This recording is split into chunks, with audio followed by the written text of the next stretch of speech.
Bajo un cielo que alguna vez estuvo más cerca de la tierra, cuando las constelaciones aún susurraban sus propios nombres al viento, existía un silencio tan profundo que podía confundirse con la eternidad. Los ríos de la antigua Sumeria brillaban débilmente bajo la luz de la luna, serpenteando a través de un mundo que todavía no había aprendido a olvidar. Alrededor de pequeños fuegos, bajo toldos tejidos de cañas, los primeros humanos levantaban la mirada y veían movimiento entre las estrellas. Aún no tenían palabras para lo que veían, solo aliento, temblor de reverencia, y esa quietud distintiva que llega cuando algo sagrado roza el borde de la visión. Decían que los cielos se habían abierto. De aquella abertura descendieron seres luminosos, ni mortales ni divinos como entendemos esas palabras, sino algo entre la luz y la carne. Llegaron en silencio, velados de resplandor, sus pasos sin huella pero capaces de alterar el aire mismo a su alrededor.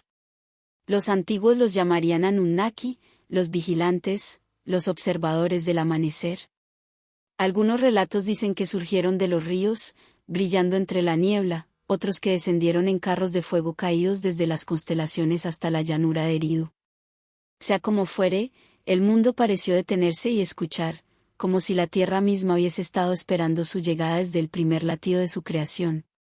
Los hombres se arrodillaron en el polvo y vieron reflejado en aquellos seres tanto temor como reconocimiento, la sensación de que el cielo había enviado algo que los recordaba. En las ruinas de Eridu, mucho después de que los ríos se volvieran polvo, los arqueólogos hallarían tablillas de arcilla grabadas por manos temblorosas, sus marcas tan delicadas como huellas de pájaros en el barro. En ellas se contaban historias de quienes descendieron de las estrellas, quienes midieron los cielos y enseñaron a los ríos a fluir. Nombraban a Enki, dios de la sabiduría y de las aguas profundas, cuya voz sonaba como un arroyo, a Enlil, señor del viento y del decreto, y a Ninursag, la madre que moldeó a la humanidad con el aliento del barro. No eran dioses lejanos, caminaban entre la gente, enseñando, observando, a veces castigando, siempre vigilando. Les enseñaron el ritmo de la siembra y la cosecha, el curso de las estrellas, los misterios del metal y del tiempo. Su presencia llenó el mundo temprano de una calma extraña, como si el conocimiento mismo fuera una forma de oración. Y sin embargo, como todos los dones del cielo, sus enseñanzas llevaban una advertencia silenciosa: lo divino no puede poseerse, solo recordarse. Las tablillas susurran sobre límites, sobre reglas entre lo mortal y lo infinito. Tal vez por eso los Anunnaki no fueron solo amados, sino también temidos. Pues al conceder sabiduría, revelaron cuán frágil era la humanidad, pequeña, luminosa, condenada a la nostalgia. Con el paso de los siglos, los Zigurats se alzaron como montañas de devoción, cada nivel ascendiendo un poco más hacia el cielo. Desde sus cumbres, los sacerdotes observaban las estrellas con respiraciones lentas y medidas, esperando señales, un regreso que nunca llegó. Los vientos barrían las llanuras, llevando fragmentos de himnos y el olor de las ofrendas. Cada piedra de esas torres antiguas parecía vibrar con una geometría celestial, un recuerdo de la unión perdida entre cielo y tierra. Los mitos dicen que los vigilantes se marcharon cuando la humanidad empezó a olvidar el silencio, cuando las ciudades se llenaron de ruido, conquista y orgullo. Otros dicen que nunca se fueron, que solo se retiraron a los pliegues más hondos del tiempo, ocultos bajo el pulso mismo del mundo. En cada civilización que siguió, los ángeles de Judea, los hijos de los titanes, los resplandecientes de Egipto, la misma sombra vuelve a aparecer, la historia de aquellos que vinieron de arriba, enseñaron y desaparecieron. No es un relato, sino un eco, una melodía repetida a través de milenios. Incluso ahora, bajo cielos eléctricos, persisten las mismas preguntas: ¿quién nos enseñó a medir las estrellas? ¿Quién nos enseñó a soñar con el vuelo? Los mitos sumerios se funden con la historia hasta que ya no se distingue dónde termina la verdad y dónde empieza la plegaria. Las tablillas hablan de una edad anterior al diluvio, cuando los Anunnaki caminaban libremente entre los hombres. Hablan de Adapa, el sabio de Eridu, al que Enki concedió conocimiento pero negó la inmortalidad, una parábola del destino humano. Conocimiento sin eternidad, luz sin permanencia. Tal vez ese fuera el verdadero regalo de los vigilantes, la enseñanza de que la belleza reside en lo efímero, que cada amanecer debe desvanecerse para seguir siendo sagrado. Y cuando desaparecieron, dejaron su silencio atrás, tejido en la tierra, escondido en el ritmo del aliento, en el murmullo que el desierto entona cada noche. Los que caminan hoy entre las ruinas dicen que el aire aún se siente vivo, cargado, como si las piedras recordaran haber sido tocadas por algo que no era de este mundo. Bajo los mismos astros que un día brillaron sobre Eridu, aún puede sentirse su presencia, el eco que escucha. Imagina estar allí. La noche se ha hecho profunda, el horizonte se tiñe de azul oscuro. ¿Oyes el susurro de los juncos, el soplo del viento entre muros desmoronados? En esa quietud, el tiempo se pliega. Ves antorchas reflejarse en la piedra, figuras delineadas por la llama. No comprendes las palabras que escriben, pero su ritmo te resulta familiar, como si las hubieras trazado antes, en otro sueño. Las estrellas palpitan suavemente, como ojos que se abren y cierran. Algo allá arriba observa, no con juicio, sino con paciencia. Tal vez eso significara vigilante, no un Dios que gobierna, sino una conciencia que contempla. Vinieron a presenciar el nacimiento de la mente, a sembrar la chispa de la conciencia y dejarla florecer sola. Quizás nunca pretendieron quedarse. La humanidad, con su fragilidad y su fuego, se convirtió en su legado. Los siglos borraron sus nombres, pero no su huella. El silencio que dejaron sigue lleno, vibrando bajo cada pregunta que lanzamos al cielo. Algunos dicen que regresarán cuando las estrellas vuelvan a alinearse, otros, que jamás se marcharon, que habitan entre el sueño y el suspiro. Tal vez cada noche, cuando cerramos los ojos, repetimos el mismo antiguo rito, el recuerdo del primer descenso, cuando la luz y el polvo se abrazaron. Y mientras el cuerpo se relaja, el mundo se disuelve, y la conciencia se desliza hacia el sueño, volvemos a sentirlo, el leve zumbido de algo vasto y benevolente. Los vigilantes pudieron haber descendido una vez, pero su ascenso nunca fue definitivo. Permanecen en el pulso del océano, en el ritmo del viento, en la inteligencia callada de las estrellas. No piden ser encontrados, solo sentidos. Y si escuchas con atención, bajo el manto del silencio nocturno, quizá oigas su aliento mezclándose con el tuyo, el eco de la creación, la canción de los comienzos. Quizás los dioses nunca se marcharon. Quizás se convirtieron en el silencio mismo, en la pausa sagrada entre un latido y el siguiente.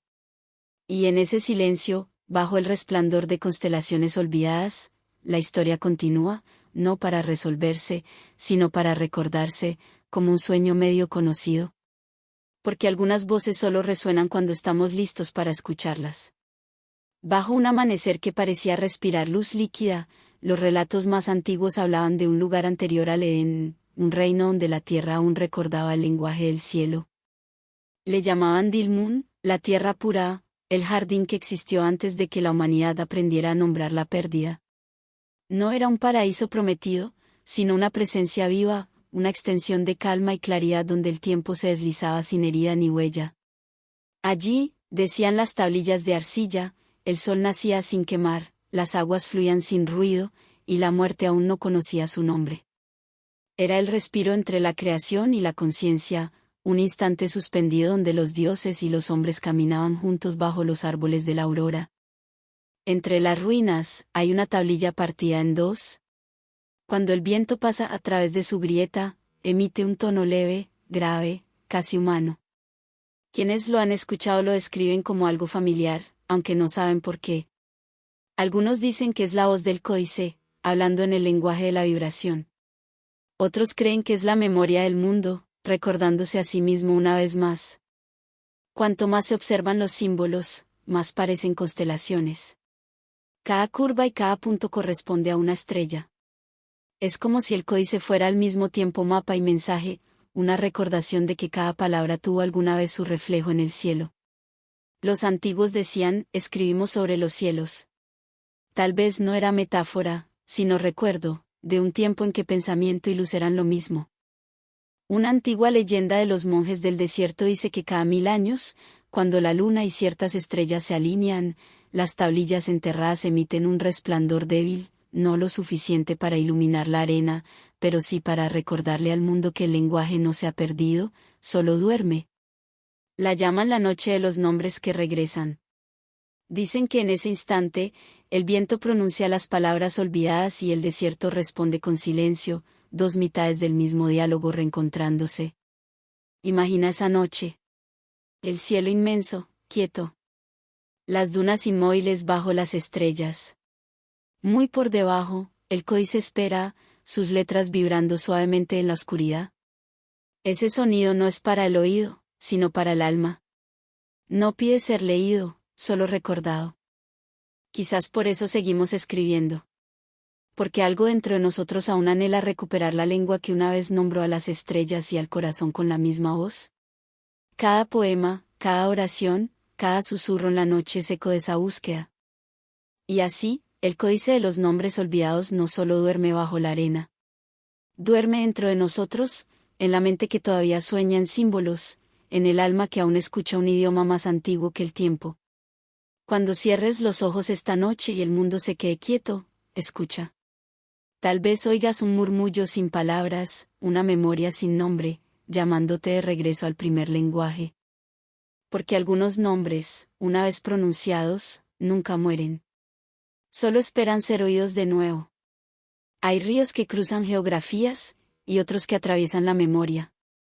Algunos tallan montañas y sostienen ciudades, otros fluyen en silencio por lo invisible, serpenteando entre los sueños del mundo. Entre las historias más antiguas susurradas por nómadas y escribas, se encuentra la del río que recuerda, un cauce que no transporta agua, sino memoria. Dicen que corre bajo la superficie del mundo, invisible a los ojos pero perceptible al alma. Atraviesa las ruinas de imperios olvidados, los templos devorados por el tiempo, las cuevas recubiertas de cristales que emiten una luz tenue. No pertenece a un solo lugar ni a una sola era, se mueve donde la historia ha dejado huellas de asombro o tristeza. Cuando el viento sopla sobre las llanuras de Mesopotamia, cuando la niebla cubre el Nilo, cuando la lluvia cae sobre las piedras de Angkor, el río pasa por allí también, silencioso, escuchando. Quienes lo han soñado dicen que no tiene principio ni fin, que su corriente no es fría ni cálida. Fluye en calma, reflejando no el cielo, sino los rostros de quienes existieron alguna vez. Reyes y constructores, madres y peregrinos, voces que hablaron y se apagaron. Cada gota es un pensamiento. Cada ondulación, una vida. Y cuando pasa bajo un lugar abandonado, el suelo parece suspirar, como si recordara, al fin, que un día tuvo sentido. En los himnos sumerios más antiguos se menciona un río así, el Idinsala, el agua del conocimiento. Se decía que los dioses bebían de él antes de pronunciar los nombres de las estrellas. En los papiros egipcios se llama el Nilo bajo el Nilo, el cauce espejo que conducía la memoria de los muertos hacia el horizonte occidental.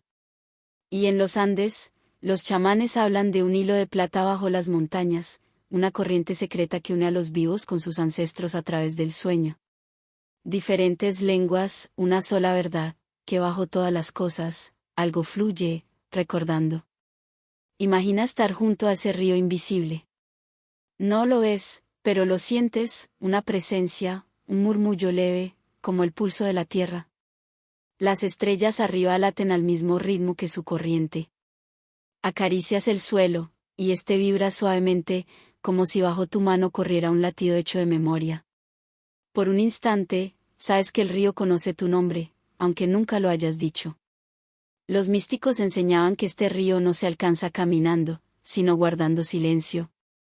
Decían que cuando la mente se aquieta lo suficiente, el agua sube desde dentro, una marea de recuerdo que no pertenece al pensamiento, sino al alma. Llamaban a esto el recuerdo bajo el olvido, la conciencia profunda que une a todos los seres con lo que fue. Se cuenta que quien bebe el río que recuerda no ve el futuro, sino el origen. Ve el primer amanecer reflejado en aguas quietas, el momento en que el mundo se reconoció a sí mismo. Escucha voces que no usan palabras, un idioma sentido más que comprendido. Algunos regresan con lágrimas, otros con sonrisas, como si hubiesen recuperado algo perdido. Por unos segundos, recuerdan todo, y luego olvidan de nuevo, porque el corazón humano no está hecho para sostener lo eterno. El río es paciente. Guarda lo que nosotros no podemos, los nombres, las horas, las emociones no dichas de todas las vidas que pasaron. Cada muro caído, cada tablilla rota, cada oración llevada por el viento encuentra su camino hacia sus aguas. Allí, nada se pierde. El río no juzga, solo conserva. Cuando las ciudades se derrumban, cuando las bibliotecas arden, el río recoge sus cenizas y las convierte en reflejos. Cuando alguien reza sin fe, el río escucha igual. Cuando un alma exhala su último aliento, el río la recibe y la suma a su corriente interminable. Por eso, tal vez, hay noches que parecen familiares, porque bajo ellas, el río fluye bajo nuestro sueño, transportando ecos de lo que fuimos. En el Himalaya hay un dicho: toda el agua es una sola agua. Cada arroyo, cada lágrima, cada océano regresa al mismo origen. Ese origen es el río que recuerda. Cuando la lluvia toca tu piel, ha tocado antes a reyes, profetas y niños olvidados. Cuando oyes el murmullo del mar, escuchas el mismo ritmo que recorrió los templos sumergidos y las piedras de civilizaciones extintas. El río está en todas partes, y siempre te ha conocido. A veces, en sueños, la gente dice que se encuentra frente a un espejo de agua. Se acercan esperando ver su reflejo, pero ven otros rostros. Ojos desconocidos que los reconocen. Quizás esos sean los momentos en que el velo se adelgaza y el río nos deja ver que nada se pierde, solo cambia de forma. Cuando llega el amanecer, la corriente invisible se aquieta. El mundo despierta, los sonidos vuelven, pero bajo el ruido, el murmullo persiste. Si escuchas con atención, puedes sentirlo, un pulso lejano que coincide con tu corazón. Es el río recordando por ti. Cada palabra que pronuncias, cada pensamiento que respiras, llega a sus aguas. El río las acuna, las pule, las transforma en silencio. Y cuando tu viaje termine, te llevará también, no hacia la oscuridad, sino hacia la memoria luminosa que nunca olvida. Tal vez eso sea la eternidad, no un tiempo sin fin, sino un río sin olvido. Así que, esta noche, mientras el sueño te envuelve, imagina su sonido, un murmullo tierno, profundo, fluyendo bajo la tierra.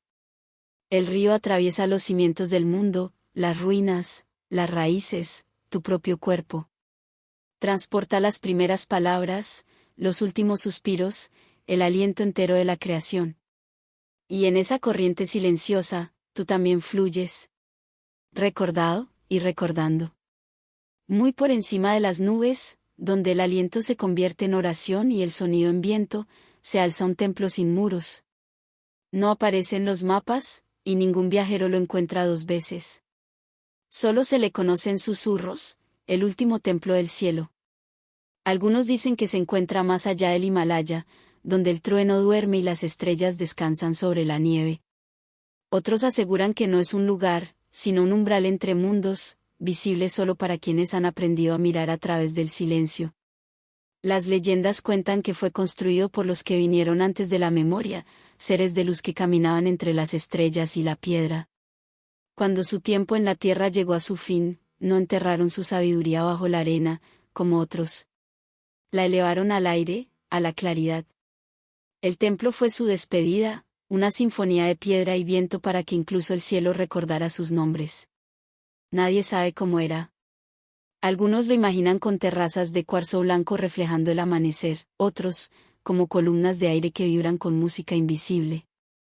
Los monjes que dicen haberlo soñado hablan de un lugar sin color, solo resplandor, como la luz lunar antes de tocar la tierra. Afirman que al entrar en él, la sombra desaparece y el tiempo se deshace, doblándose como la niebla. Los textos antiguos, un fragmento en sánscrito, una línea en sumerio, un símbolo grabado en hielo, coinciden: el templo no está hecho del cielo, sino para el cielo. Cada soplo de viento, cada nube que pasa, forma parte de su diseño. Los dioses no lo erigieron para ser adorados. Lo construyeron para escuchar. Imagina ascender una montaña que termina en nada. El aire se vuelve delgado, el horizonte se abre. Debajo, la tierra ya parece un recuerdo. Arriba, solo luz.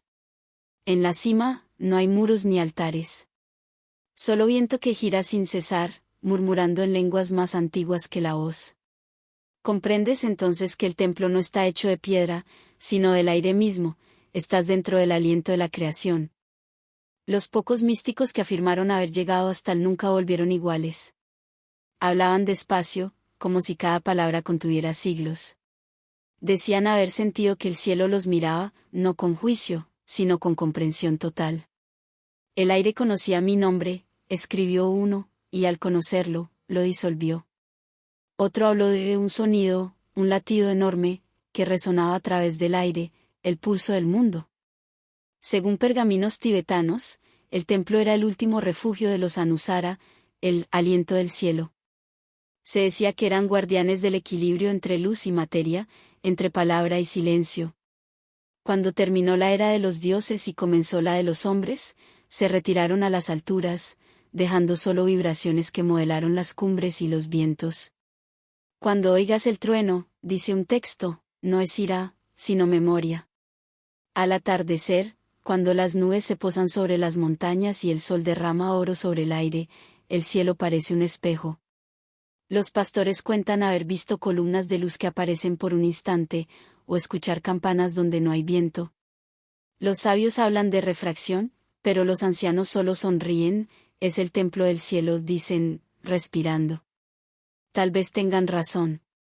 Los antiguos creían que cada era tiene su templo, un lugar donde la tierra habla con lo divino.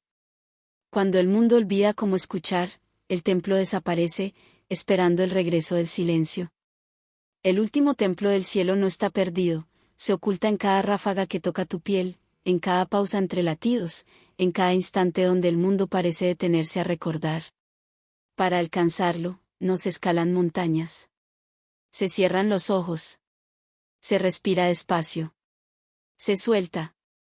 Los muros se levantan dentro de ti, invisibles pero vastos. El techo se abre hacia lo infinito. Y en esa quietud, algo antiguo despierta, no afuera, sino dentro, como si el cielo recordara quién eres.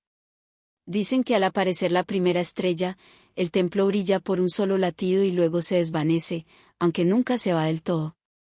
Permanece allí, esperando a los que aún saben que escuchar es una forma de orar. Quizás ese sea su propósito, recordarnos que lo divino no está arriba, sino dentro del silencio que guardamos. Cada respiración, cada pensamiento, cada asombro tranquilo es un paso dentro de su santuario. Esta noche, mientras el sueño te envuelve, imagina el viento rozando tu rostro, suave, eterno, sabio. Escucha su pulso, el ritmo de algo que te recuerda. No estás fuera del templo. Estás dentro de él. Siempre lo has estado. Porque el último templo del cielo nunca fue construido con piedra. Fue hecho de silencio. Y tú lo llevas dentro desde el principio. Y ahora, las estrellas se han apagado, y las voces de los antiguos vuelven al silencio. Los templos se deshacen en polvo, los ríos esconden su memoria bajo la arena, y el cielo cierra sus puertas con un suspiro demasiado suave para oírlo. Pero algo permanece, un brillo entre la vigilia y el sueño, el aliento de todo lo que alguna vez fue divino, aún resonando en los huesos del mundo. Tal vez los dioses no murieron ni partieron, tal vez solo duermen, esperando un silencio lo bastante profundo como para volver a ser escuchados. Y mientras tú también te deslizas hacia ese silencio, bajo la lenta danza de las constelaciones olvidadas, recuerda esto, la memoria nunca termina, solo sueña. En los cantos de Sumeria, Dilmun no era solo un lugar, sino una memoria luminosa. Se decía que Enki, el señor de las profundidades, y Ninhursag, la madre de la vida, modelaron allí los primeros cuerpos, húmedos de arcilla sagrada y polvo de estrellas. Los colocaron junto a manantiales que nunca se agotaban, bajo ramas que destilaban perfume en lugar de sombra. Las aves no temían a las manos humanas, los ríos no conocían la palabra frontera. Era un mundo antes del deseo, donde cada respiración era oración, y cada silencio, comunión. Pero incluso en los paraísos nacen grietas invisibles. Una corriente de curiosidad, suave al principio, casi inocente, comenzó a recorrer aquel jardín sin sombra.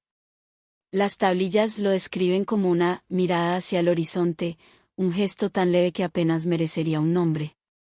Sin embargo, en ese gesto comenzó la historia humana, la necesidad de saber qué hay más allá del límite. Enki, amante de la sabiduría, exploró las aguas del Edén antes del Edén, buscando secretos que no le pertenecían.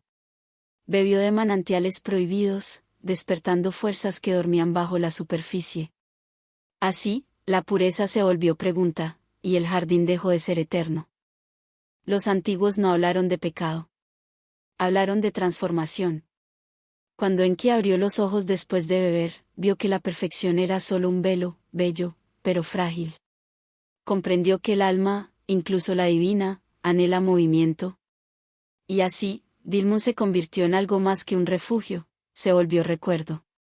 Desde entonces, la humanidad no ha hecho sino buscar ese lugar que se perdió sin ruido, ese estado donde la conciencia y la inocencia aún respiraban juntas.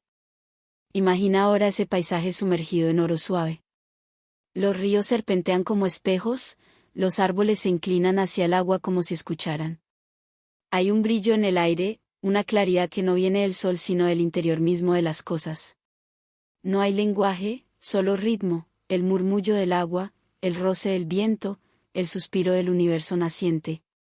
Todo respira al mismo compás. Y en medio de esa calma, algo se mueve. Una figura, quizás humana, quizás divina, toca el tronco de un árbol y siente que la corteza palpita. En ese contacto, en esa leve vibración, nace el conocimiento, no como fruto prohibido, sino como conciencia del asombro.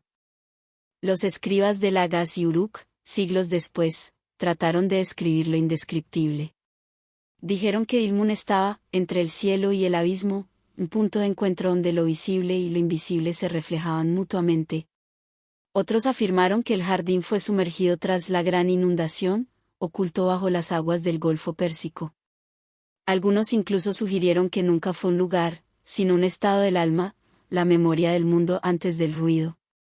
Lo cierto es que en los templos de Eridu y Ur, los sacerdotes todavía dejaban ofrendas de agua clara, símbolo de aquel manantial que una vez dio origen a todo. A veces, al caer la noche, se decía que las sombras de los antiguos dioses aún caminaban por las riberas del Éufrates, buscando las huellas de su jardín perdido. Los pescadores aseguraban ver luces moverse bajo la superficie, reflejos que no pertenecían a estrellas ni a fuego. Algunos juraban haber oído un suspiro, un eco tan leve que parecía venir desde dentro del agua misma. Quizás el paraíso nunca se fue del todo. Quizás sigue allí, esperando en los pliegues del sueño, como un recuerdo que se niega a apagarse. Y sin embargo, cada intento de hallarlo termina igual, con silencio. Dilmun no puede ser encontrado porque no pertenece al espacio ni al tiempo. Es una respiración entre mundos, un instante suspendido que se revela solo cuando el alma está en paz. Los sabios babilonios decían que el Edén no fue creado después del jardín, sino sobre sus ruinas, una reconstrucción imperfecta de algo que la humanidad ya había visto y olvidado. Tal vez el mito de Adán y Eva no sea el comienzo, sino el eco de un regreso imposible. Bajo la luz azul de la luna, imagina al narrador antiguo, sentado en los escalones de un templo derruido, contando esta historia a los que no pueden dormir. Su voz es lenta, casi un susurro. Habla de un lugar donde los árboles respiraban luz y el viento tenía nombre. Su relato no busca convencer, solo invocar. Las palabras se deslizan como agua, arrastrando con ellas la idea de que tal vez, en lo más profundo del corazón humano, aún hay un eco de aquel primer jardín. Un espacio interior donde nada muere, donde el alma recuerda haber sido parte de algo más grande y más silencioso. Los arqueólogos modernos, con sus mapas y teorías, han intentado trazar los contornos de Dilmun, las islas de Bahrein, las costas del Golfo, los templos sumergidos bajo la arena. Y aunque sus hallazgos son fragmentos, cada uno de ellos parece brillar con un significado que trasciende la ciencia. Un sello de piedra con figuras que beben de una fuente. Un muro grabado con palmas y aves. Una inscripción que habla de una tierra donde la muerte no existe. Entre esas piezas dispersas, el mito se respira aún, como si se negara a morir del todo. Quizás el verdadero misterio no sea dónde estaba el jardín, sino porque lo perdimos. Quizás el exilio no fue un castigo, sino una promesa, la invitación a recordar, a reconstruir en el alma la armonía que alguna vez fue real. En cada suspiro frente al mar, en cada silencio compartido con la noche, en cada instante de belleza que nos obliga a detenernos, Dilmun regresa un poco. El paraíso no se busca, se despierta. Y así, la historia termina como empezó, con agua, con luz, con un nombre que se desvanece al pronunciarlo. Bajo el mismo cielo que aún conserva las huellas de los antiguos dioses, el viento sopla con suavidad, moviendo los juncos como si algo invisible caminara entre ellos. Quizás sea la memoria misma del jardín, volviendo a mirar el mundo que ayudó a crear. O tal vez solo el sueño de un dios que aún no ha despertado. Porque algunos lugares no existen para ser encontrados, sino para ser recordados. Y mientras el sueño te envuelve, mientras el mundo se disuelve en la penumbra, tal vez oigas el eco más antiguo de todos, el susurro de un jardín sin sombras, respirando todavía en algún rincón del alma. El desierto recuerda lo que el mundo olvida. Bajo capas de viento y arena, bajo siglos de silencio, yacen los huesos de una ciudad más antigua que la historia, Eridu, la primera ciudad, el lugar donde la memoria aprendió a tomar forma en arcilla. Los antiguos decían que fue construida cuando las estrellas estaban más cerca de la tierra, cuando manos divinas aún moldeaban el horizonte. Esta noche, bajo el mismo manto de constelaciones, regresamos allí, no para desenterrar ruinas, sino para escuchar lo que aún vibra bajo la arena. Eridu no nació de la ambición, sino del reflejo. Se alzó como un espejo de los cielos, una imagen terrestre del orden celeste. Los sacerdotes que trazaron sus cimientos lo hicieron bajo la luz de las estrellas, alineando cada templo, cada calle y cada muro con el ritmo del firmamento. Creían que el orden del cosmos debía reflejarse en la tierra, y así, la ciudad se convirtió en una constelación viva, un mapa del cielo impreso en el suelo. Al caer la noche, su sigurat resplandecía con lámparas de aceite, brillando como una montaña encendida. Estar en su cima era rozar el aliento de los dioses. En aquellos días, el aire tenía una quietud que hoy ya no existe, una calma tan profunda que cada sonido se volvía sagrado. Al anochecer, mientras la luz se retiraba, los sacerdotes ascendían la escalera en espiral del templo, llevando cuencos de agua cristalina para reflejar las estrellas. Sus cánticos no pedían favores divinos, recordaban al cielo que la humanidad aún se acordaba de él. Los primeros astrónomos no fueron científicos, sino poetas del alineamiento, trazando la música invisible que late en el movimiento de la luz. Se decía que Eridu había sido fundada por Enki, el dios de la sabiduría, el guardián de los secretos, el señor de las aguas profundas. En su templo, el Eapsu, la casa del océano primordial, la gente acudía no a rezar, sino a escuchar. Bajo el suelo del santuario corría una piscina subterránea, espejo del océano cósmico del que todo nació. Allí, decían, dormía la memoria de la creación, un pulso que resonaba en cada ser vivo. Quien permanecía en ese lugar, rodeado de penumbra y llama, sentía el peso de la eternidad posarse suavemente sobre el pecho. Los escribas de siglos posteriores llamaron a Eridu la ciudad de los comienzos. Antes de que existieran reyes, antes de que se erigieran templos en otros lugares, antes incluso de que se pronunciara la palabra civilización, Eridu ya lo había soñado todo.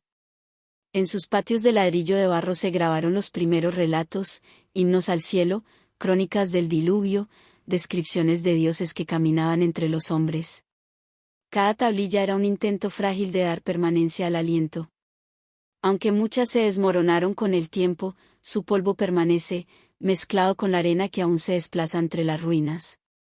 Imagina caminar por esas ruinas ahora. La luna baña las paredes rotas con una luz pálida. El aire huele a sal y viento. Los restos de las puertas se abren hacia la nada, como portales hacia pensamientos olvidados.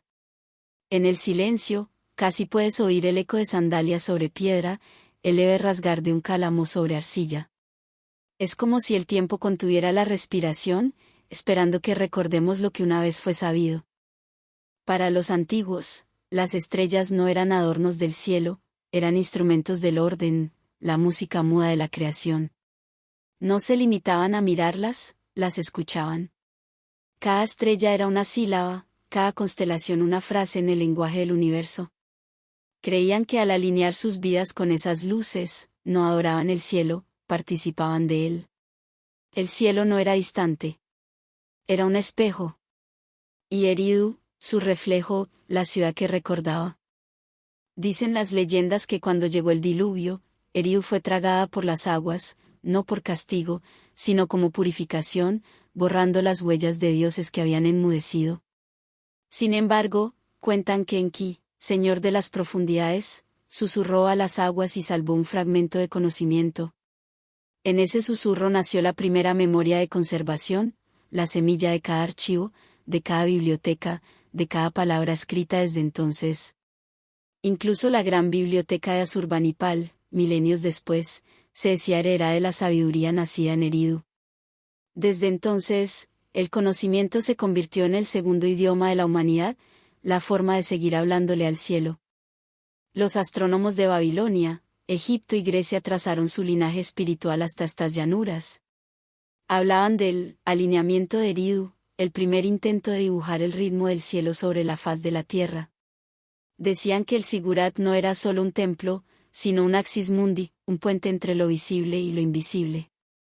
Sus niveles ascendían como los peldaños de una idea, del barro al viento, del viento a la luz estelar. En la cima, los sacerdotes dejaban lámparas de aceite ardiendo toda la noche, símbolo del diálogo eterno entre la llama y el vacío. Quizás por eso Eridu sigue habitando la mente humana. Cada ciudad desde entonces ha sido su sombra, cada torre, un intento de alcanzar el firmamento, cada biblioteca, un eco de su memoria. Cuando construimos, cuando escribimos, cuando miramos las estrellas, repetimos aquel primer acto de recuerdo. Todos, sin saberlo, edificamos Eridu de nuevo. Imagina que te detienes sobre su terraza más alta. El desierto se extiende ante ti como un océano inmóvil. Las constelaciones cuelgan bajas, palpitando con luz antigua. En lo profundo, el templo enterrado todavía vibra con una resonancia olvidada. Cierra los ojos, y la línea entre el cielo y la tierra desaparece. Sientes que las estrellas no se mueven sobre ti, sino dentro de ti, pacientes, inmortales, vivas. La historia de Eridu no termina en ruinas. Persiste en el pulso del pensamiento, en el ritmo de la memoria, en cada pregunta que la humanidad ha dirigido al cielo. Enseña que el conocimiento no es posesión, sino armonía, que recordar es regresar, aunque sea por un instante, al lugar donde la creación se miró por primera vez a sí misma. Quizás la ciudad aún exista, invisible, bajo capas de tiempo y viento, no como piedra, sino como resonancia. Y tal vez, cuando cierres los ojos esta noche, camines de nuevo por sus calles silenciosas. Las lámparas volverán a encenderse, el aire sabrá sal y a divinidad, y sobre ti, las estrellas parecerán lo bastante cercanas como para tocarlas. Porque Eridu, la primera ciudad, nunca fue construida para perdurar en piedra. Fue creada para durar en la memoria, el primer espejo del cielo, la ciudad que recordaba las estrellas. Muy por debajo de la superficie del mar, donde la luz del sol se descompone en cintas temblorosas de oro, habita un silencio más antiguo que la tierra misma. El fondo del océano no está vacío, respira, murmura, recuerda. Allí, bajo el lento pulso de las mareas, se alzan fragmentos de piedra tan antiguos que incluso el tiempo parece dudar en tocarlos. Algunos los llaman ruinas.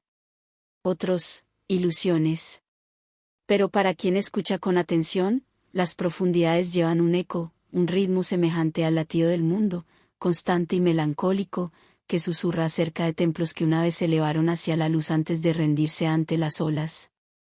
Frente a costas olvidadas, en lugares donde el mar brilla con una luminiscencia que parece fuego líquido, los buzos han encontrado corredores de piedra tallada, escaleras que conducen a ninguna parte y columnas devoradas por el coral. Los pescadores locales hablan de sombras que se mueven sobre el lecho marino al caer la noche, de campanas que suenan desde lo profundo cuando se avecina una tormenta. Para ellos, no son ruinas, sino vestigios de un tiempo anterior al diluvio, de una civilización borrada no por la guerra o el fuego, sino por la mano paciente del agua. Las leyendas cuentan que hubo una ciudad de basalto y cristal que reflejaba el cielo con tanta perfección que los dioses, celosos, ordenaron al mar que la reclamara. El descenso comienza en silencio. El buzo atraviesa capas de azul que se oscurecen poco a poco, mientras el mundo de arriba se disuelve en una claridad sin sonido. Cada metro se siente como una memoria que despierta. Las algas se mecen donde antaño pudieron ondear estandartes. Los peces atraviesan arcos vacíos como si fueran oraciones olvidadas. Y entonces, entre la bruma del fondo, surge un patrón, líneas demasiado rectas, ángulos demasiado intencionados. Una puerta, medio enterrada en arena, cubierta por corales que emiten un resplandor débil en la luz filtrada. No parece un descubrimiento, sino un reencuentro, como si algo antiguo hubiese esperado siglos para ser visto de nuevo. Los arqueólogos han debatido durante décadas sobre estos lugares, las estructuras de Yonaguni en Japón, los muros sumergidos cerca de las Bahamas, las terrazas bajo el lago Titicaca. Algunos las descartan como accidentes geológicos, talladas por la erosión y la imaginación. Pero otros, al contemplar su simetría, su precisión, su alineación con constelaciones que ya no se ven desde nuestro cielo, perciben intención. Templos de la primera marea, los llamó un poeta, monumentos a dioses que reinaron antes del diluvio, antes de que los continentes tuvieran nombre. Ya fueran construidos por manos o por mito, despiertan el mismo asombro silencioso, que el mar no es vacío, sino archivo. Imagina por un instante estar dentro de ese templo sumergido. La luz atraviesa el agua como un fuego sagrado visto a través del vidrio.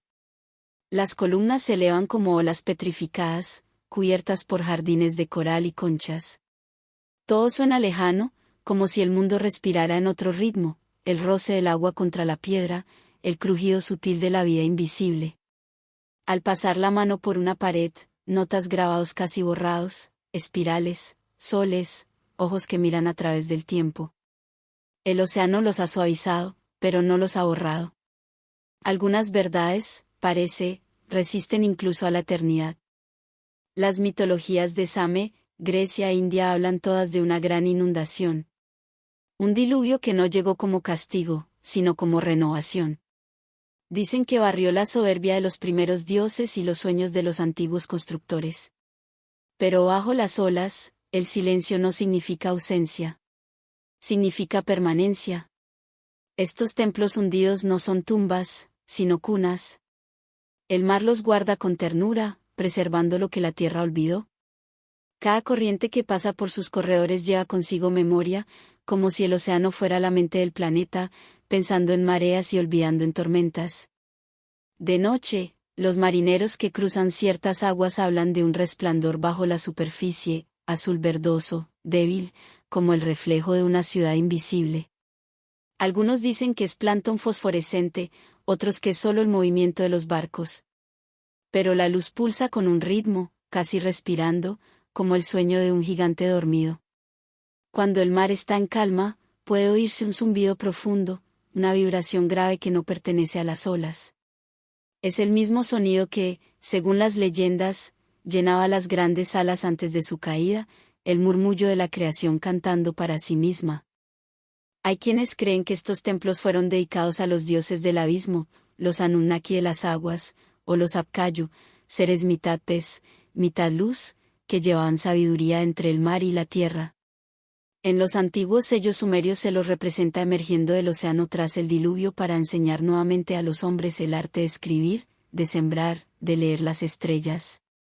Si eso es cierto, entonces estos templos sumergidos no fueron tumbas, sino umbrales, portales por donde fluía el conocimiento entre mundos.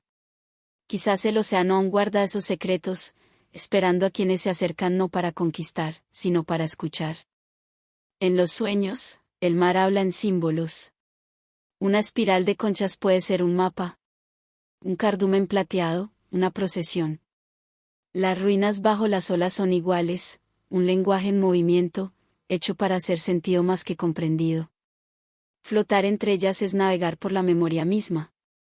El cuerpo se desacelera, el corazón se ajusta al compás de la marea, la mente se rinde a la quietud. En ese estado, la verdad ya no tiene bordes. Historia y mito se disuelven, mezclándose como dos corrientes del mismo mar. Tal vez por eso esos lugares nos persiguen. Nos recuerdan que no toda pérdida es destrucción. A veces el mundo entierra lo que ama, no para ocultarlo, sino para protegerlo del ruido, del olvido, de la prisa humana. El mar, vasto y misericordioso, recoge lo que la tierra abandona y lo guarda en su calma eterna. Bajo las olas, las ruinas no envejecen, respiran, esperan, callan. Cuando el buzo asciende, la luz se intensifica, la presión desaparece, y el rugido del mundo regresa. Pero algo del océano queda dentro, el zumbido sin sonido, el sabor de la sal, la imagen de una puerta que aún se alza en la oscuridad. Arriba, el horizonte se extiende azul y sereno, infinito y desconocido.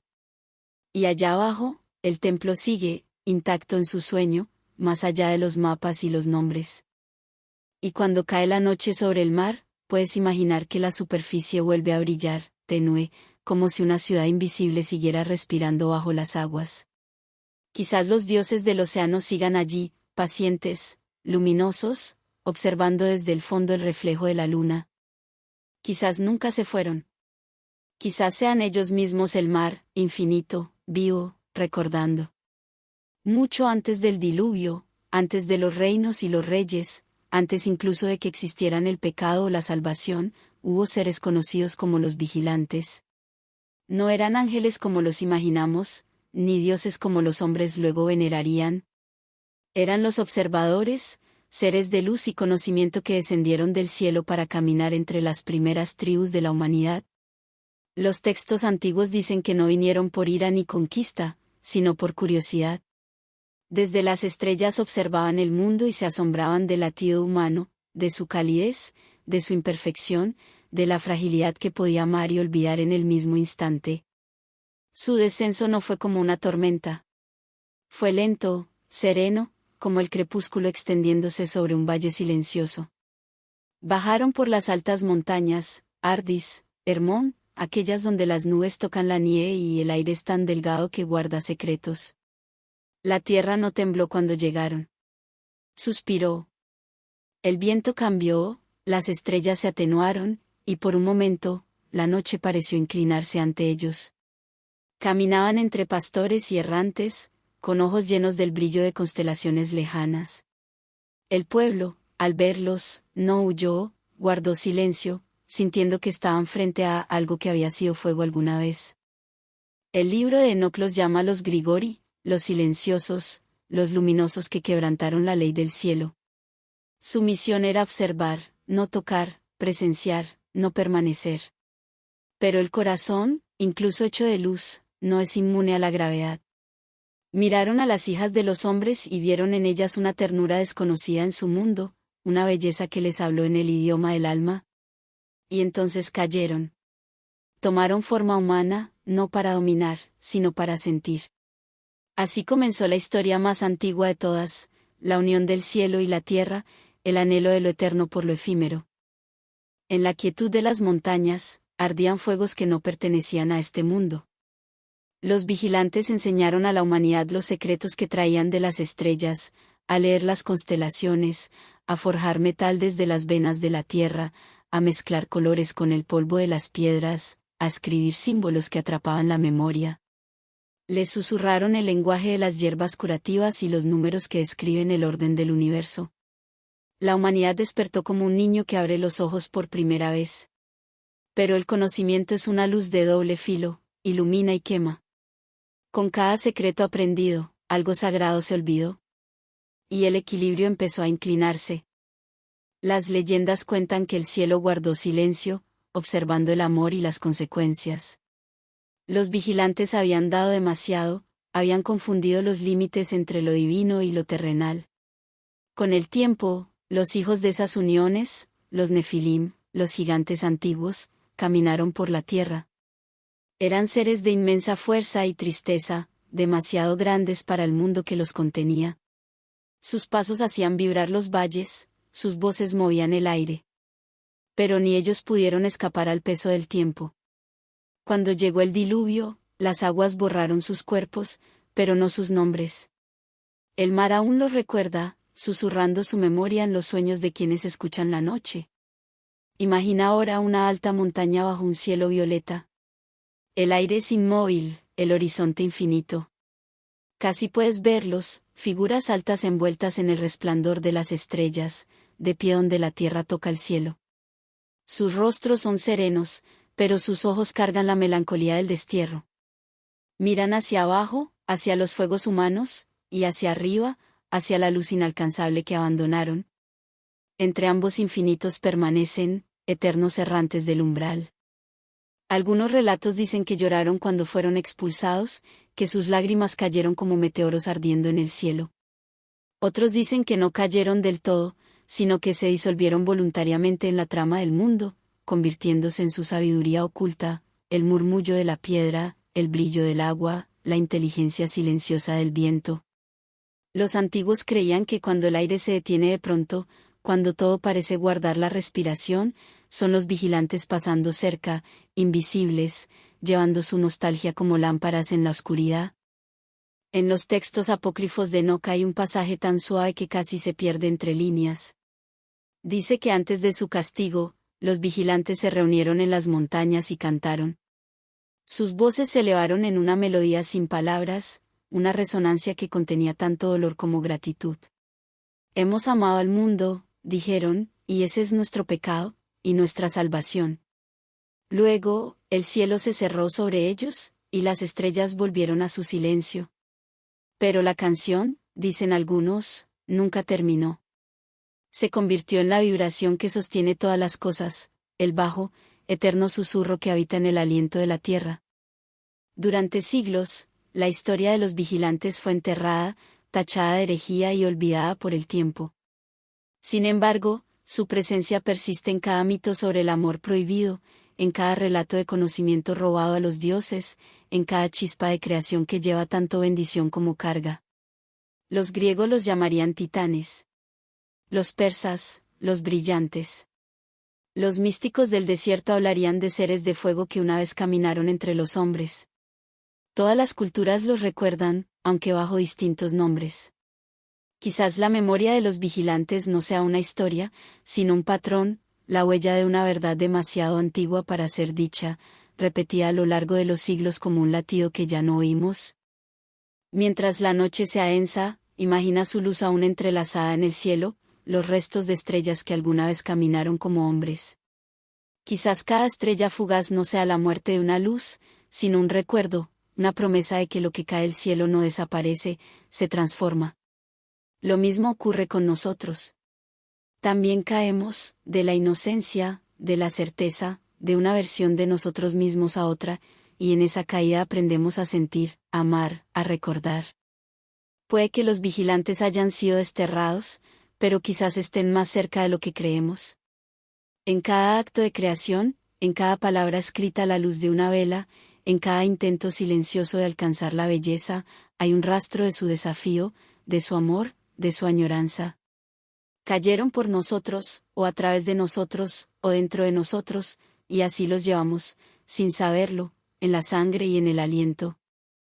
Esta noche, mientras las estrellas se deslizan sobre la tierra dormida, escucha con atención. El cielo está lleno de susurros, no de juicio, sino de recuerdo.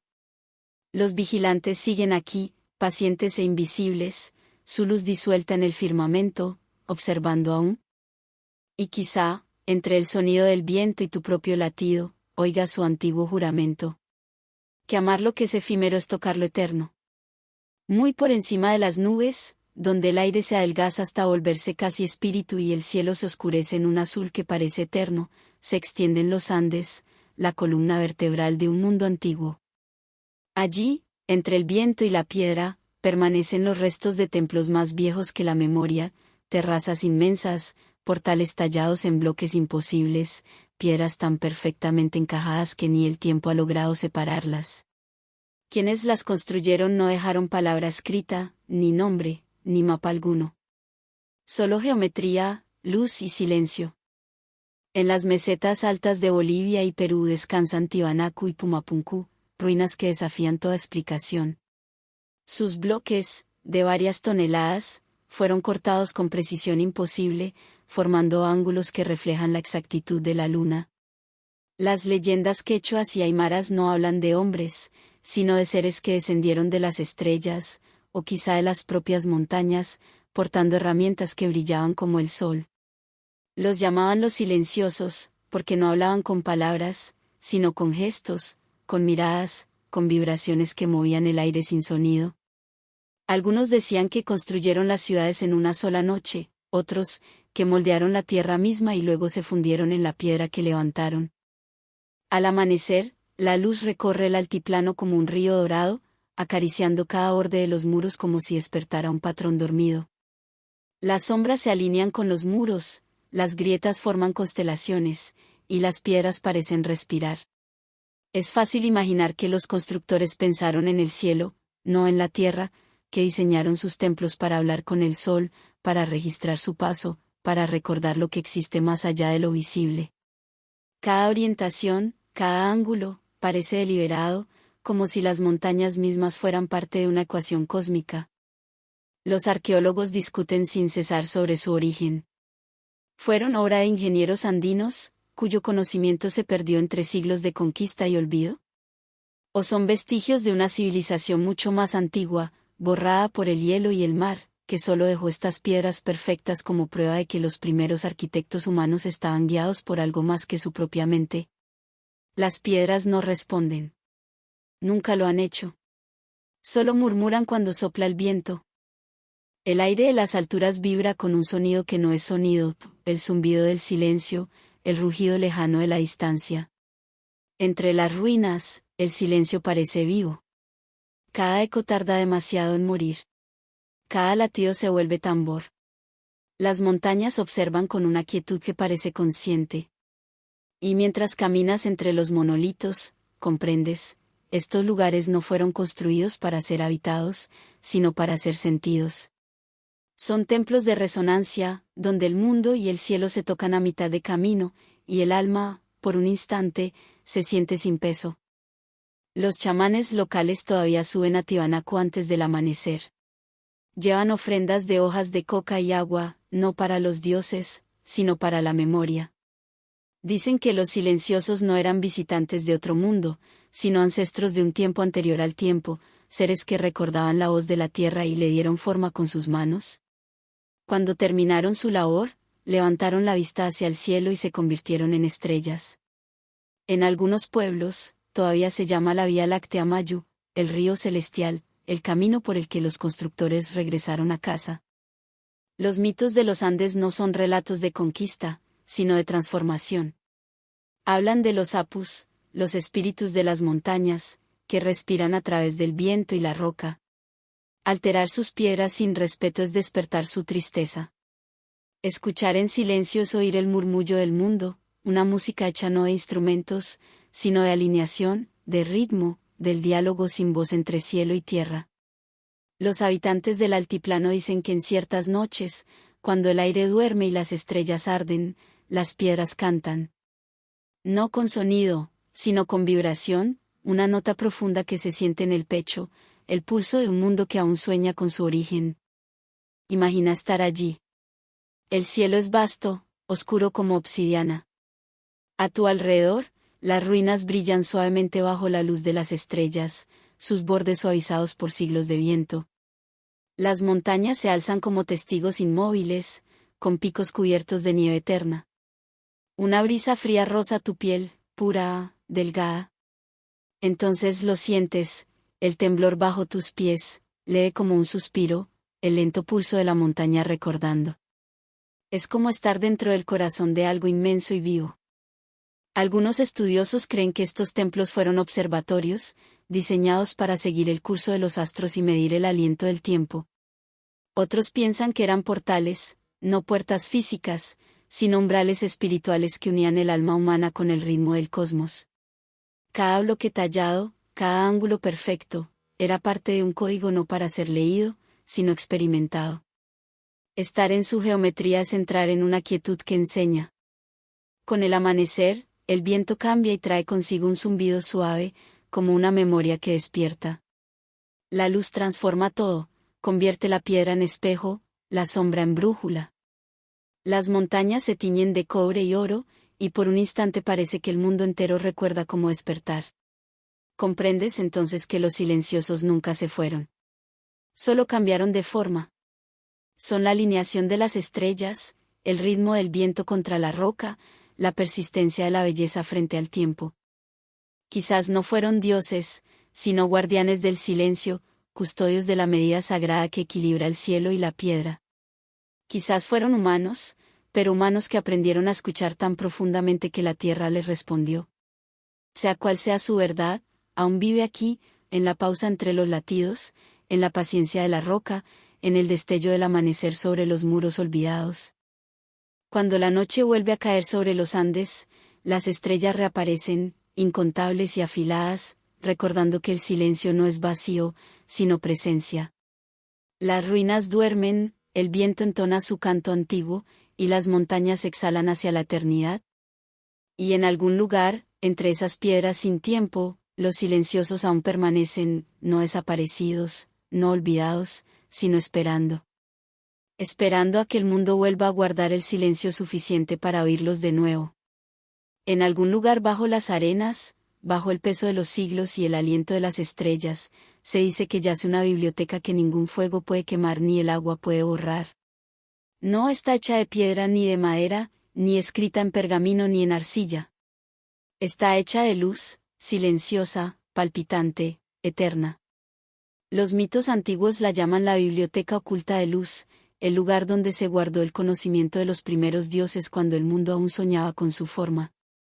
Los antiguos susurraban que cuando los vigilantes cayeron, dejaron tras de sí su sabiduría, no para ser leída, sino para ser recordada por la propia tierra.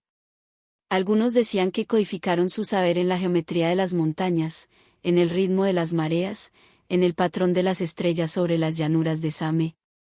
Otros creían que la ocultaron en salones de cristal bajo desiertos y glaciares, donde aún vibra el murmullo de la creación.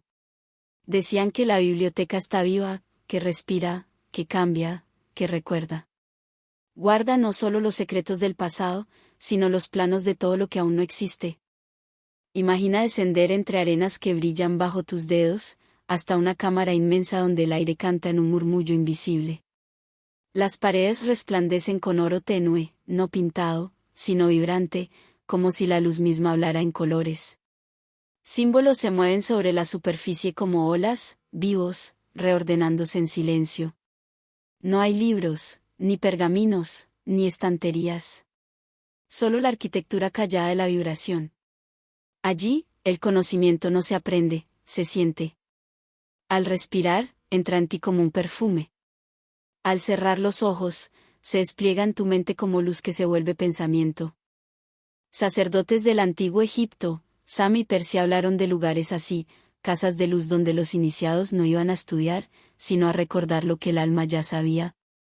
En las tablas esmeralda de Tot está escrito, bajo la flor de la vida yace el salón de los registros, custodiado por el silencio y vigilado por las estrellas. Muchos lo buscaron, exploradores en las arenas de Giza, buzos en las aguas de Alejandría, místicos errantes en las cuevas del Cáucaso. Ninguno lo halló. Y sin embargo, ninguno dudó de su existencia. Quizás la biblioteca nunca fue hecha para ser encontrada. Quizás fue creada para despertar, dentro de nosotros. Porque, ¿y si el conocimiento no se pierde, sino que duerme en las cámaras silenciosas del corazón? ¿Y si cada ser humano lleva una chispa de esa memoria original, esperando el silencio adecuado para despertar? Los monjes de los siglos posteriores lo creían. En los desiertos del Sinaí y los monasterios de Persia, hablaban de la luz interior, un fuego sagrado que, una vez visto, revela toda verdad sin pronunciar palabra. El alma, decían, es una página que recuerda a su autor. En algunos momentos de quietud, entre la vigilia y el sueño, puede sentirse un leve zumbido bajo las costillas, como si una cuerda del universo vibrara dentro del cuerpo. Los antiguos lo llamaban el susurro de la biblioteca. Decían que su luz podía verse en los ojos de aquellos que habían recordado demasiado, un brillo demasiado tierno para el día, demasiado puro para las palabras. Pero el tiempo, orgulloso y constante, cubrió sus huellas.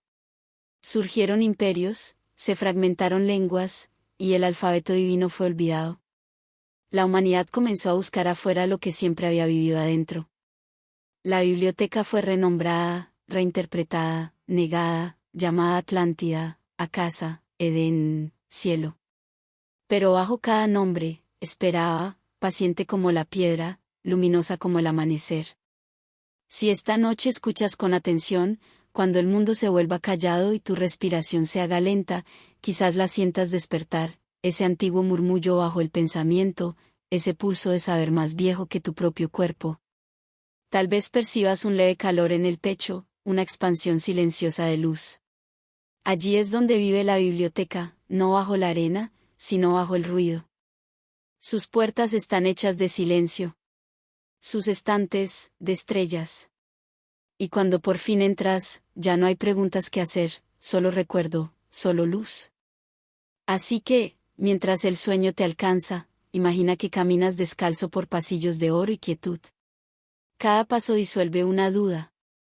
Cada aliento ilumina una nueva cámara. Y allí, en el corazón de todo, no encuentras palabras, sino una sensación, infinita, familiar, viva. Quizás la biblioteca nunca estuvo oculta. Quizás solo esperaba el momento en que la humanidad aprendiera a cerrar los ojos. Y por fin ver. Existen puertas en la historia que no solo se abren, resplandecen. Se alzan entre el mundo del polvo y el mundo del sueño, entre el sonido de los pasos humanos y el aliento de la divinidad. La puerta de Istar, en la antigua Babilonia, fue una de ellas. Construida con ladrillos vidriados de azul lapislázuli, se elevaba como un fragmento de la noche hecho piedra, un velo estrellado por el cual los mortales podían acercarse a los dioses.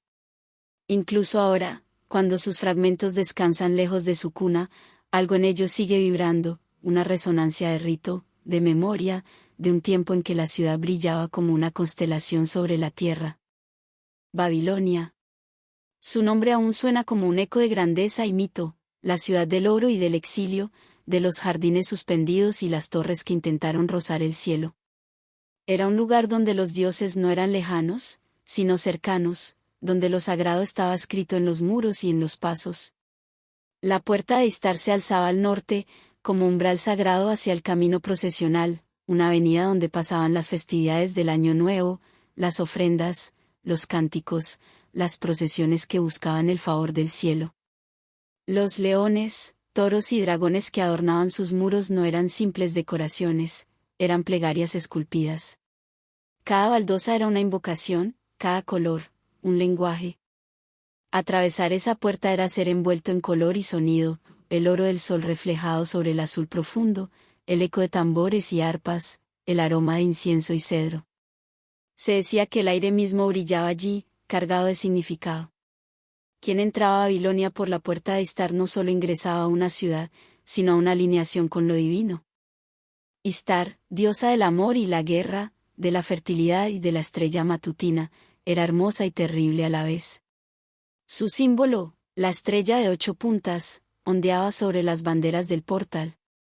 Era guardiana de comienzos y finales, de umbrales y transformaciones. Por eso su puerta era más que piedra, era metáfora. Cruzarla era aceptar el cambio, ser transformado de manera silenciosa e irreversible. Los arqueólogos dicen que la puerta fue erigida bajo el reinado de Nabucodonosor II, quien deseaba convertir Babilonia en el centro del mundo. Pero la leyenda ofrece otra versión, que no fue construida para glorificar al rey, sino para reflejar el cielo. El azul lapislázuli imitaba el firmamento al caer el sol, y las bestias que adornaban sus muros, leones, toros, dragones, eran constelaciones traídas a la tierra. Pasar bajo ellas era caminar dentro del orden del universo, recordar el lugar del ser humano en el tejido de la creación. Imagina estar allí, al anochecer. El sol se disuelve en el horizonte y los ladrillos comienzan a brillar. De algún lugar surge un canto bajo y rítmico. El aire huele a mirra y a promesa de lluvia. Pones la mano sobre el muro y sientes calor, como si la piedra respirara. Miras hacia arriba, los animales tallados parecen moverse en la penumbra, y las estrellas dibujadas en el azul parecen vivas. Por un instante, ya no estás en Babilonia. ¿Estás dentro de la memoria de la luz?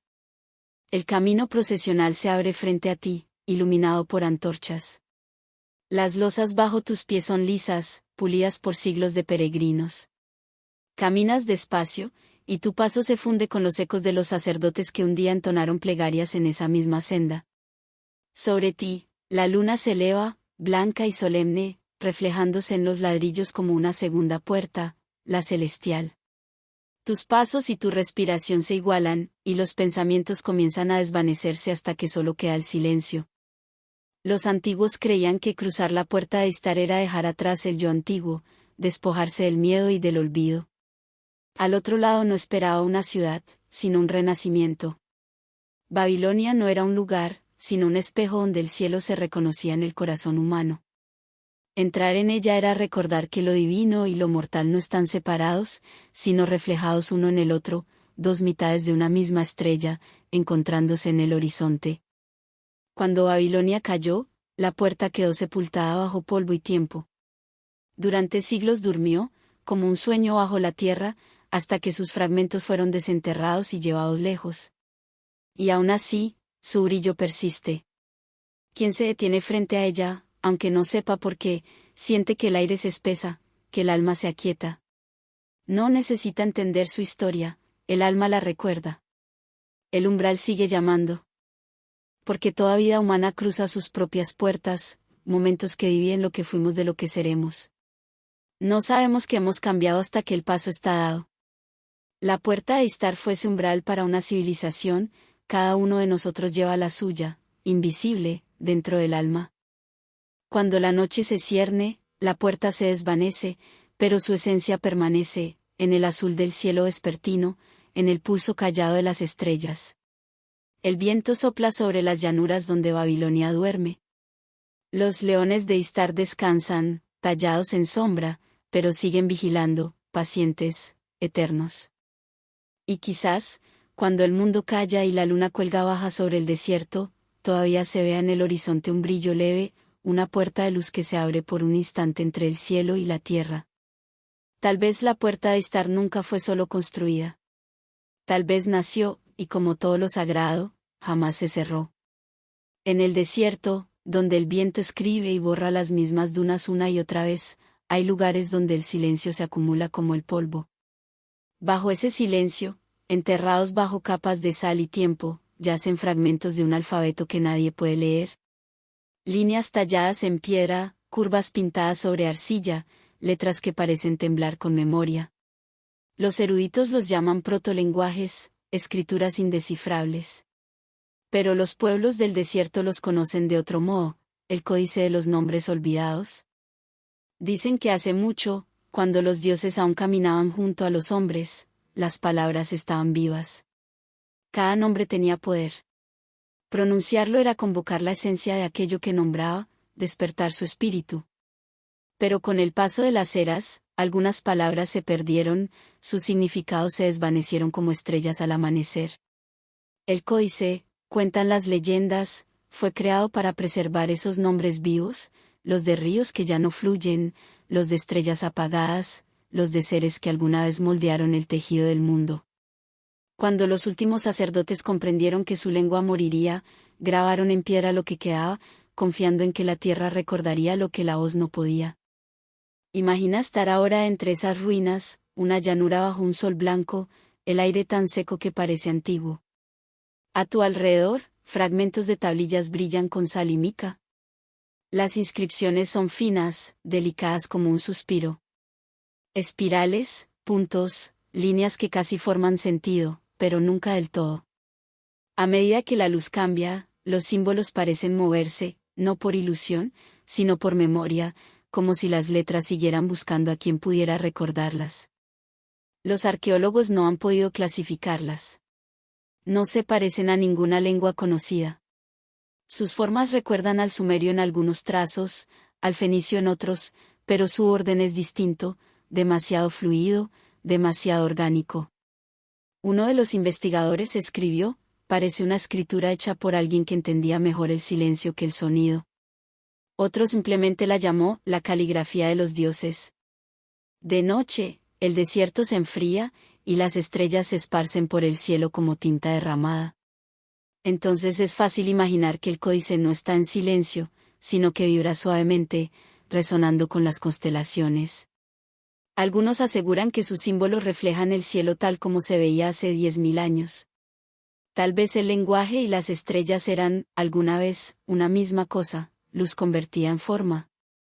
Los mitos más antiguos, desde Mesopotamia hasta Egipto, cuentan que el lenguaje fue un don divino. Nombrar era crear. Pero todo don tiene su sombra.